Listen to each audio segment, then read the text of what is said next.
Magandang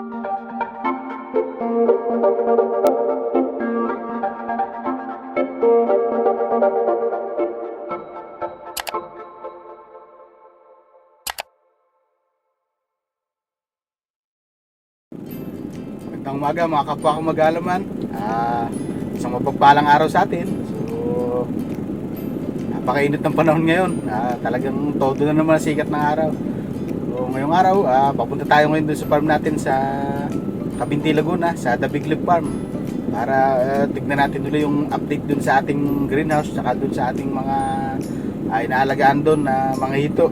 So, tsaka itutuloy na rin natin yung ating yung setup natin ng ating vertical mud crab farming para kumbaga matapos natin yun, maka-order tayo. So ang pinag-iisipan ko na lang ngayon ay yung gagawin natin na takip tsaka yung setup lang nung kumbaga nung kanyang water cycle nung ating sa mud crab. So mamaya para mas madaling maintindihan papakita ko sa inyo. So pagdating ko doon magbibideo ulit tayo. So samahan niyo ako mamaya. A few moments later. Magandang tanghali mga ka-farmer. Nandito na tayo sa farm natin sa Cabinti, Laguna. Ayun. Yung papasok na yun yung ating greenhouse. So, papakita ko sa inyo. Samahan niyo ako sa loob. Magandang hapon mga ka-farmer. Nandito na tayo sa loob ng ating greenhouse. Kung makikita niyo, ito yung ating mga tanim. Magkabila. Kaya lang, medyo mga tuyo na ito. Kaya papalitan na namin itong mga lettuce dito. So, ngayong araw, ang sadya natin dito ay ituloy natin yung ating setup ng ating mud crab farming. Yun, nasa likod, kung makikita nyo. Ngayon, bubutasan natin yung mga pipe na pagdadaanan natin ng tubig. Tapos ay susubukan na rin natin pagganahin itong ating pump. So, siguro magtitimpla rin tayo ng tubig natin kasi hahaluan natin ng asin yung ating tubig para kumbaga maging brackish water siya. So, samahan nyo ako mamaya, papakita ko sa inyo. So, ito yung ating naging setup nung sa part 1 tsaka part 2 natin mga ka-farmer. Yan, yung mga planggana natin na yan, sa isang rack ay 15 piraso. So, 30 piraso itong dalawang rack natin. Tapos ito yung sinet-up natin na ating pump. So, ayusin pa natin ang pwesto yan. Papunta dun sa ating taas na yan. Yun yung magsusupply ng tubig. So, sa ilalim, lalagyan natin dito ng, kumbaga, nung padaluyan ng tubig, pabalik dito sa ating pinaka-source. Pero, lalagyan din natin to ng filter para, kumbaga, pag bumalik siya dito sa source natin, ay malinis yung tubig na mahihigop ng ating pump. So, yun mga ka-farmer, yung line ng ating pipe ay bubutasan natin. Kumbaga, doon lalabas yung mga tubig na ipapump ng ating water pump. So, nandun siya. Kumbaga, yung bubutasan natin kada tapat ng bawat planggana. Kung tatlo yung planggana natin, ibig sabihin, tatlo din yung ating ibubutas. So, gagamit tayo ng ganito, portable na drill para mabutasan natin yung ating pipe. So, gumamit lang tayo ng maliit na talim kasi maliit lang din yung pipe na ginamit natin. So, samahan niyo ako. So ito yung mga ka-farmer. Ayan, kung makikita nyo, ito yung planggana natin. Ito yung ating pipe sa ibabaw. So bubutasan natin siya kada tapat ng planggana para pumatak siya dito sa nasakto dito sa planggana natin sa gitna. So yan, bali tatlo yan. So tatlo din yung magiging butas natin. So papakita ko sa inyo.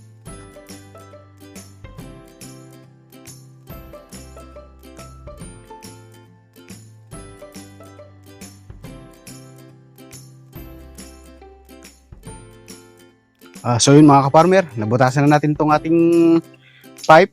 So hindi ko alam kung kita sa ano, pero yan, ito makikita nyo, ayan yung ating mga butas na madami yan, bali 6 yan.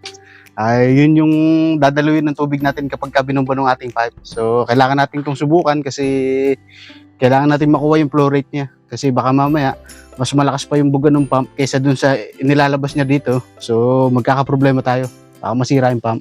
So i-set up muna natin to, samahan niyo ako.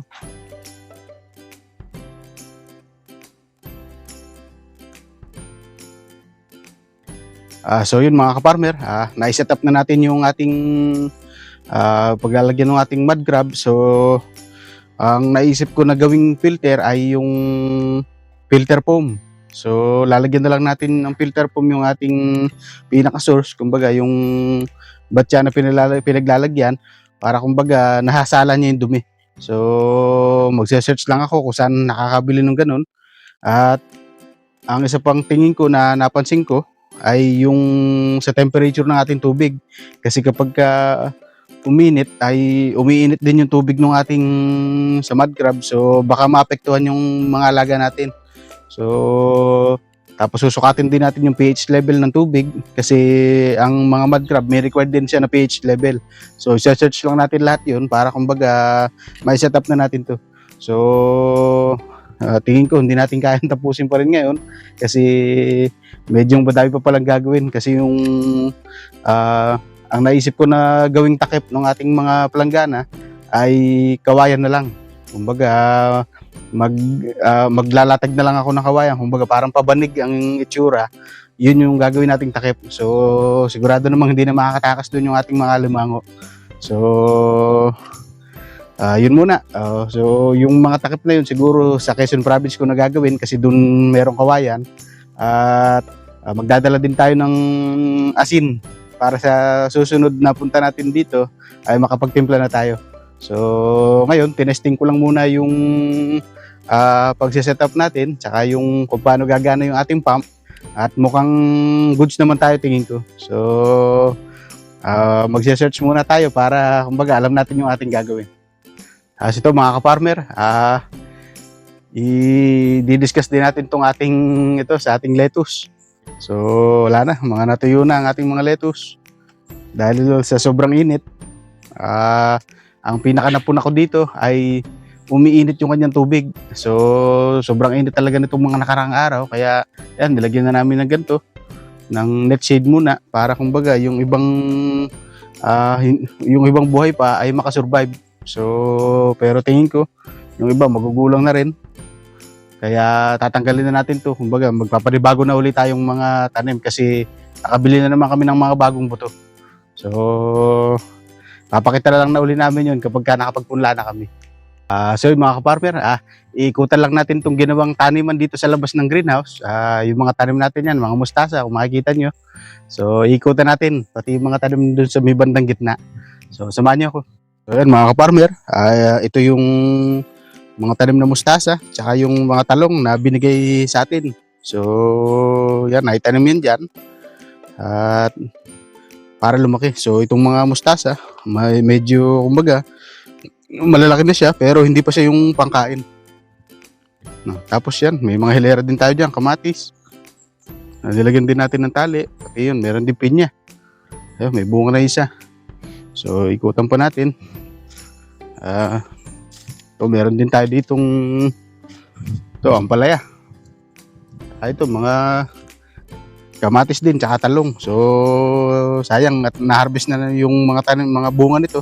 Kaya hindi na natin mapakita. So meron din tayo ditong sili. Yan. Yung siling haba. Mga pamaksiw. Wala na yung bell pepper dito na ito meron pa palang natira. Na bell pepper yan. Nakuha na rin to ng bunga. So yung mga sumunod na yan medyo maliliit na. Tapos yan, ito. Meron din dito mga talong. Naantay pa rin nating kumbaga lumaki ito at bumunga kasi wala pang binibigay sa atin ngayon. So tapos dito sa baybay bakod natin, yan, meron tayong mga okra dito. Yan. Makikita nyo, yan. May mga bunga na pwede nang kunin. So mamaya pipitasin na yan kasi baka gumulang, sayang naman. Yan, isang hilera ito, puro okra. Baba, yan, sa gilid meron din tayo sitaw. Tapos yan, kamuting kahoy itong ginawang bakod. Magandang bakod kasi ang kamuting kahoy kasi kapag ka nagkalaman pwede nating makuha. Tapos yan, ito, talagang mahaba itong taniman natin ng okra. Kaya yan, marami naman nakuha ang bunga. Itong mga pudlang ito, binigay lang ito. At naitanim naman dito. Pero disclaimer lang, hindi ako nagtanim nito. So ito, sa bababa naman meron ditong mga yan, kamatis. Kumbaga, minaksimais lang talaga yung tanim ng yung lupa. Kumbaga, marami kasi itong mga punlang ibinigay. So, sayang naman kapag hindi mapapatanim. So, itong mga kamatis na ito, lalagyan ito ng balag para kumbaga, pag bumunga sila, hindi sila matumba. So, madami pa yan. Meron pa rin kamatis doon sa bandang dulong yun na nalinis. Tapos, meron namang okra pa doon sa kabila. Yung talong talaga natin, ang medyo mabagal sumibol. Hindi ko rin malaman kung bakit. Siguro dahil sa lupa siguro. So, sa bandang gitna naman itong ating taniman, ito yung mga okra natin sa gilid, sa bandang gitna. Yan, malaki na yung ano dito, yung upon chapad. Mas malaki na kaysa doon sa tanim ko sa bahay. So, ayan pa natin lumaki yan. Tsaka natin kukuhanan ng mga pads, pampakain natin sa tortoise. So, ito, sa bandang gitna. Narito yung ating mga, ampalaya. Tsaka yung mga kamatis din yun, sa kabila. Tapos meron din tayong puno ng papaya dito. So, ito yung mga talong. Nakuha na yung bunga nito, pero ang bunga nitong talong na ito ay kulay puti. Sayang at wala tayong makita ngayon kasi na-harvest na. Pero yung bunga niya puti. Ito, meron pa palang isa. Pakita ko sa inyo. Ito, yung bunga ng talong dito, puti. Ayan. Medyo malit nga lang itong bunga to kumpara doon sa mga nakuwang una. Mas malalaki dyan yung nakuwang bunga noon una na lahat kulay puti din. So, ito meron pa tayong kalabasa dito sa gilid. Hanapan lang natin to kung merong nakatagong bunga. Pero malaki na naman naging serbisyo nitong kalabasa kasi marami na tayong nakuwang bunga dito. So, yan. Sa bandang gitna, ito, meron, tinaniman din natin ito ng mga punlang mga repolyo, saka Brussels sprouts. Titignan natin kung lalaki dito. Tinanim na rin kasi sayang. So, yun mga ka-farmer, ayan, yung mga tanim natin dito sa labas ng ating greenhouse. So, medyo madami yan. Kaya, sana, kumbaga, makaharvest tayo ng maganda dito. So, yung mga tanim dito ay kalimitan ng punla ay mga bigay lang. So, minaximize lang namin yung gamit ng lupa dito para kumbaga hindi masayang. So, yung mga tanim dito, mas malaki to doon kaysa doon sa mga tanim ko sa bahay sa may Quezon Province. Siguro dahil mas mataba ang lupa dito sa area dito kumpara doon sa amin. Kaya nga gusto ko sanang lagyan ng pataba yung nandun sa Quezon Province para kumbaga matulad siya sa mga tanim dito. So mga tanim dito talagang magaganda. Tsaka quality ang mga bunga. So yun mga ka-farmer, pumasok na ulit ako dito sa loob ng greenhouse kasi kanina inikutan natin yung mga tanim doon sa labas. Ngayon lang ay medyo kumukulimlim. Parang tingin ko tutuloy na yung ulan. So, pumasok na rin ako dito sa loob. Baka abutin pa ako sa labas. So, mamaya titignan din natin yung mga hito doon sa kabila. Meron medyo malalaki na naman sila.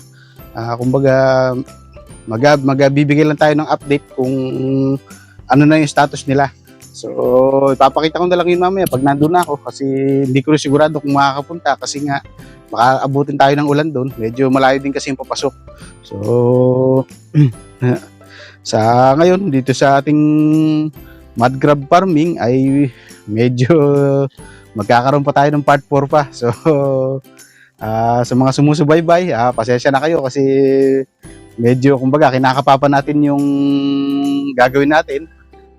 Kumbaga, hindi natin binibigla. So, hopefully, sana matapos natin ngayong June. Kumbaga, gusto ko sana bago matapos tong June ay makapagsimula na tayo. Kumbaga, makabili na tayo, makapag-prepare na tayo ng ating mud crab.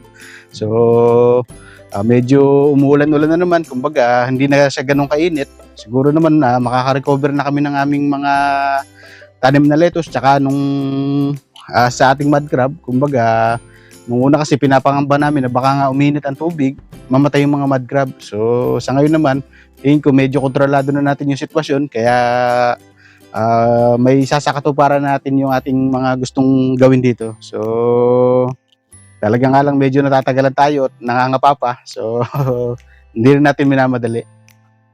So, yun lamang muna ngayon mga kaparmer. Sa ngayon, maglilinis muna ako nitong greenhouse kasi tatanggalin ko na yung mga namatay na lettuce, kagaya nito. Kukunin natin yung kokopit, i-recover natin, tapos papakuloon na uli natin para kumbaga magamit pa natin. So, magpupula na lang kami ng bago at para makapagtanim ulit tayo dito kasi wala tayong magagawa. Talagang nangyayari yung ganito. Kumbaga, medyo minalas-malas kami sa punla namin na ito kasi yung mga una namin ginawa ay successful naman. So siguro dahil lang siguro sa panahon, kaya nagka-problema kami dito. So yun lamang muna may babahagi ko ngayong araw. Maraming salamat sa inyong panonood. Naway pagpalain tayo lahat.